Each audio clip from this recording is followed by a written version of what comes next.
அவர் உயிரோடு இருக்கும் வரை ஒக்கனைக்கலில் கால் வைக்காத கன்னடர்கள், மேகதாது கட்டுவோம் என்று சொல்லாத கன்னடர்கள் இன்று அவர் இல்லை என்றவுடன் ஒக்கனைக்கல் என்னது என்கிறார்கள், மேகதாதில் அணை கட்டுவோம் என்கிறார்கள். வீரப்பன் ஒரு மாயாவி, வீரப்பன் ஒரு திருடன், வீரப்பன் ஒரு கடத்தல்காரன், இப்படித்தான் தமிழ் மக்களுக்கு அறியப்படுத்தினார்கள். யானைகளை கொன்று தந்தத்தை கடத்தினார். சந்தன மர கட்டைகளை வெட்டி வித்தார்.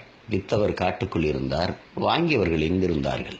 வித்தவரையே தேடி பல நூறு கோடிகளை கொட்டி கைது செய்ய துடித்த அரசு, சிறப்பு படைகளை அமைத்த அரசு, வாங்கியவரில் எத்தனை பேரை கைது செய்தது? வித்தவன் காட்டுக்குள் இருந்தான், வாங்கியவன் நாட்டுக்குள் தானே இருந்தான். ஏன் கைது செய்யவில்லை? நாட்டை ஆள்பவர்களை சாராய ஆலைகள் வைத்து காய்ச்சி கொண்டிருக்கிற காலத்தில் காட்டுக்குள் வாழ்ந்தவன் சாராயம் காய்ச்சினானா, வெத்தலை வாக்கு போட்டானா, தேநீர் அருந்தினானா, சிகரெட்டு பீடி குடித்தானா, கட்டிய மனைவி தவிர வேறொரு பெண்ணின் நிழலை தொட்டானா, நாகப்பாவை கடத்தியவன் நயன்தாரா நமிதாவை கடத்தினானா? எங்குள்ள பெண்களின் மானத்தை விசாரணை என்கிற பேரில் கெடுத்து அழித்தவனை தடுத்து காத்த மான மறவன் நமது ஐயா வீரப்பனார். அவருடைய நினைவை பெருமிதத்தோடும் திமிரோடும் போற்றுவோம். நாம் தமிழர்.